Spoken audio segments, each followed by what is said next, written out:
All right, welcome to Hoops Tonight here at The Volume. Happy Wednesday, everybody. I hope all of you guys have had a great week so far. We finally have a piece of NBA news today with Christian Wood signing with the Los Angeles Lakers on a veteran minimum contract.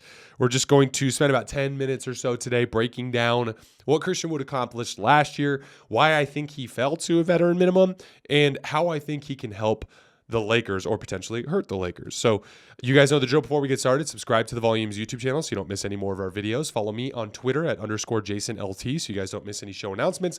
And if for whatever reason you miss one of these videos and you can't get back over to YouTube to finish, don't forget you can find them wherever you get your podcasts under Hoops Tonight. Also, this whatever the hell I caught last weekend's been kind of lingering. I've had a bit of a cough, so my voice is a wreck. So bear with me today with that. All right, let's talk some basketball. So the deal, it's a 2-year deal, veteran minimum exception with a player option. Again, the player option there is a kind of a security blanket for Christian Wood should he need it next year, like if something crazy happens, like he gets hurt.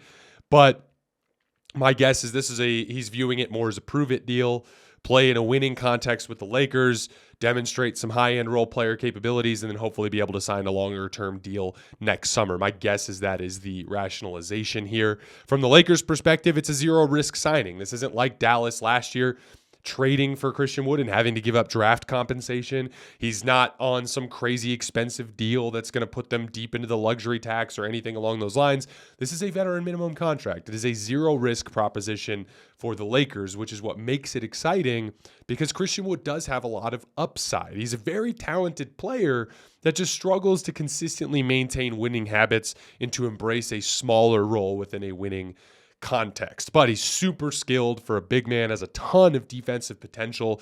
And again, like you got to think about the history here. Came from a Houston Rockets team, which was just a travesty, and then went into a Dallas Mavericks system in a season where they were not concerned with playing defense at all whatsoever. And so that's not to say that he's going to just shoe in and become a great defender with the Lakers, but this will be his first opportunity in a very competent situation to demonstrate what he's capable of. So to make a long story short, good opportunity for Christian Wood to prove himself and a very low risk flyer essentially for the Los Angeles Lakers. So let's talk about last year and what I noticed on film and in the numbers on both ends of the floor before we start talking about the Lakers. So played in 67 games for the Mavericks last year, averaged 17.7 rebounds and 2 assists with 1.1 blocks per game.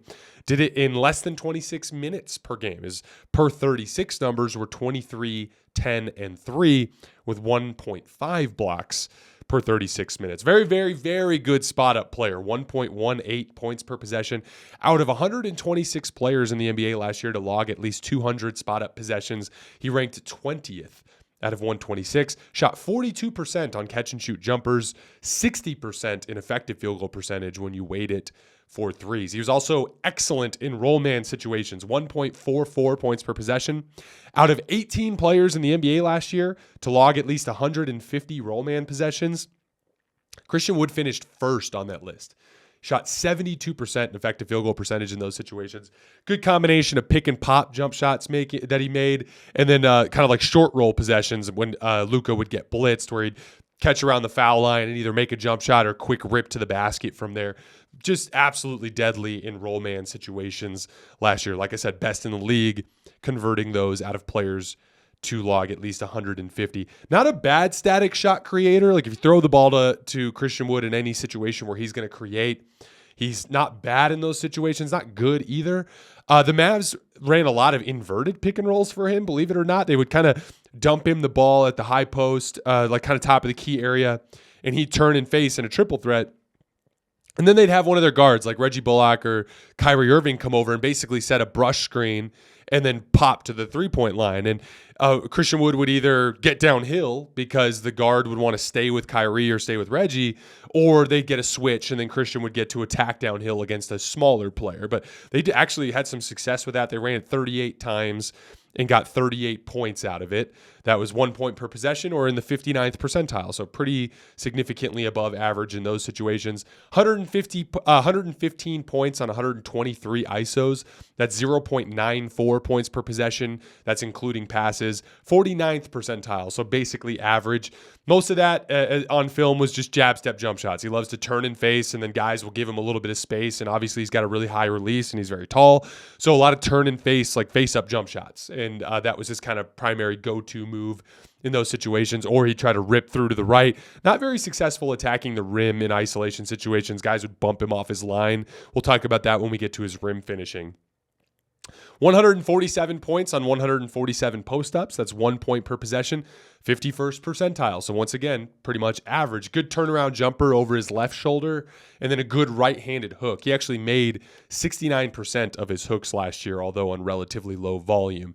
So again, like when you need to throw him the ball in any sort of late clock situation, he's basically good for a point per possession, which is really good. Like it's not something that you want to lean on, but it's kind of like a tool that he has in his bag. It's not like a huge swing factor for a player, but the 2 or 3 times a game when you need to throw the ball to him with 4 seconds on the shot clock, he can make a play. And that's an asset in these situations. But he's at his best as a pick and pop or pick and roll player. And that's the way the Lakers are most likely going to use them in their heavy pick and roll attack. The downsides for Christian Wood on the offensive end of the floor, doesn't see the floor well. So often he'll break away from whatever the scheme is and he'll just kind of freelance, and sometimes he'll get himself into trouble driving into traffic. He's very thin, right? So when he does get into traffic, guys bump him off his line. They can knock the ball out of his hands. When he's fighting for position, both rebounding and post position, he can get shoved off of his spot. So his like lack of like real physical strength ends up being an issue. And then you really see it in driving finishing. So he's an excellent vertical spacer. It's a big chunk of why his roll man possessions are so successful. He can catch and finish lobs with the best players in the league. And he will, in those situations, finish at an extremely high rate. But all of like the short roll possessions where he'd rip through and try to go to the rim, or a lot of times in his ISOs and post-ups when he would try to be aggressive towards the rim, he gets pushed off of his line and he'll smoke a lot of layups. He only shot 65% at the rim last year, which was definitely not where you want to be as a player at his position and with his size. My guess is the most frustrating thing for Lakers fans with Christian Wood on the offensive end will just be his lack of finishing and his going off script. Just, you know how it goes. You probably saw a lot of that with D'Angelo Russell last year too, where it's like it just seems like he's forcing the action a little bit. You definitely will see a little bit of that with Christian Wood. But if he embraces his role, which is if he just tries to think of himself as, you know, a Clint Capella type, just a screen and roll type of guy with a pick and pop attack as well, and then focus on the defensive end of the floor. If he embraces that role, just a role player who excels at the defensive things that the team needs him to do, and that picks and pops and picks and rolls, if he does that, he's going to fit extremely well. If he overly focuses on trying to demonstrate that he can be an offensive star, that's where I think things can go off the rails for Christian Wood this year. On the defensive end, mixed bag. The highlights are insane. Like in any situation, pick and roll, high pick, when he comes up in a high drop, when he's in a low drop, when he's in switches, when he's in help, he has a lot of really high-end highlights because he's a big, strong athlete that can jump and has long arms and he can block a lot of shots. But not very good in pick and roll last year. 0.95 points per possession against pick and roll ball handlers. That's 36th percentile. 1.24 points per possession against roll men, that's 21st percentile. On film, when I was looking into that this morning, just not active with his hands. Again, it doesn't matter how long your arms are if you're not doing anything with them.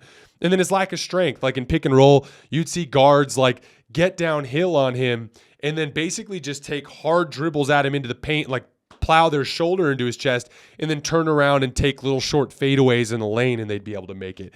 He also struggled in post-up situations with a lack of strength. The pick and roll situations, definitely not a very good season for him, but he does have potential to be better there, especially if he's more active with his hands, more active in drop, getting higher up at the level of the ball screens and then recovering back. I do think Anthony Davis has the potential to potentially help him there quite a bit. He was at his best as a switch defender last year. Players shot just 36% against Christian Wood in ISOs last year. Lots of guards trying to ISO him on switches and pick and roll. And basically what they would do is Christian Wood would give space and kind of lean back, right? And he would bait the guards into pull-up jump shots, and they would underestimate his ability to close that gap, and he would get up and block that shot in a lot of cases. When I was watching the tape, a lot of examples of Christian Wood blocking pull-up jump shots against guards in switches. Where he struggled in switches was more against bigger wings who would attack with downhill speed and blow through his shoulder and just beat him to the rim. Again, that's more of that lack of strength coming to the surface. So as we look at the defensive end of the floor, lots of potential there.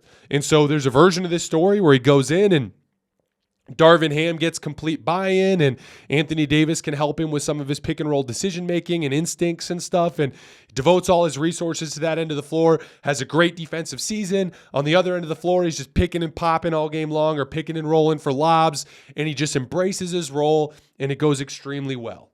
And if that happens, that's a huge win for the Lakers because Christian Wood is an extremely talented player at the veteran minimum. But if you see more of the end, if he more of what we saw in previous years, if we see him struggling to embrace that role, if we see him not devoting his resources to the defensive end of the floor, if we see him going too much off script and freelancing too much on offense, that's kind of where it could go wrong. And there's a wide range of outcomes there, but that's where it's nice that it's a very low risk situation for the Lakers, being that it's a veteran minimum contract. I do really like the signing in the grand scheme of things. Couple reasons why. One, it's a high value situation at a veteran minimum, but also now you have two legitimate centers that you can play in a situation where Anthony Davis is out of the lineup.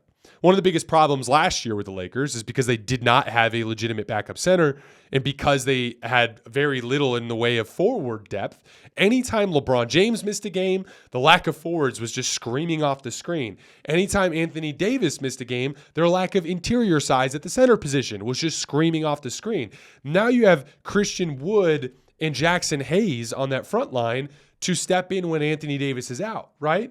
Or when Anthony Davis is in, you can go with Jackson Hayes or Christian Wood based on who's playing better, who is more bought into their role, right? At the forward position, if LeBron James is out, you have Rui Hachimura and Jared Vanderbilt, right? Like you have depth at that position that you can go to. And because of that, that makes them an infinitely better regular season team, because over the course of the season, if it's a back-to-back, you can afford to sit both LeBron James and Anthony Davis and have at least a chance to win basketball games.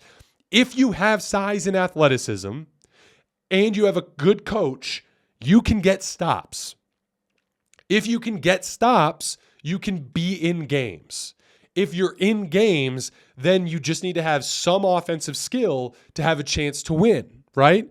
Austin Reeves, D'Angelo Russell, Gabe Vincent, Rui Hachimura, Christian Wood, those are pretty skilled offensive players. And so with Darvin Ham, with their ability to weather the ups and downs of the regular season, especially as it pertains to injury, is at a much, much higher level than it was last year. As I've said many times on this show, the Lakers have monumentally improved within the scope of the regular season, but they have not fixed their major playoff shortcomings, which are a legitimate backup center with size that can handle the bigger centers that you'll run into in the NBA playoffs.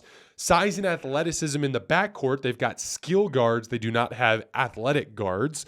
And the last but not least, over-the-top pull-up shooting. The decline of LeBron James and Anthony Davis as pull-up jump shooters has made it so that like Austin Reeves and D'Angelo Russell are your best pull-up shooters, and they're just not good enough at it, right? And so in this particular situation, when you get into tough playoff series, guys like Jamal Murray are making shots over the top. Guys like Kevin Durant, Devin Booker are making shots over the top. Who's going to do that for the Lakers? So they have the same weaknesses within the scope of their ultimate playoff ceiling, but they have monumentally improved within the scope of the regular season, which buys them the ability to rest. It also gives you the flexibility to target one or two moves at the deadline. So you can be like, hey, LeBron's got his jump shot back, so we don't need to worry about jump shooting. Let's go get Alex Caruso from the Bulls and try to get some perimeter athleticism at the back in the backcourt positions, right? You can make a move like that. Oh, everything's coming together for LeBron, and our guards are playing pretty well. How about we flip D'Angelo Russell for someone like Miles Turner, and now we have a legit backup center, right? So like they have options now, and that's the key. You've got a good regular season basketball team, options to improve, and clearly defined problems that they can address before they get to the postseason. So again, for Rob Pelinka, it was a really rough couple of years after the NBA title, dismantling a championship team, making some catastrophic mistakes. But starting with the Rui Hachimura trade, he's done a really nice job over the course of the last, what's that, like 9 months or so, getting this roster back to where it's deep, it's versatile, and most importantly, can carry their aging, injury-prone stars through the 82-game regular season. All right, guys, that's all I have for today. We will be back tomorrow continuing our top 25 list. As always, I appreciate your support. We'll see you then.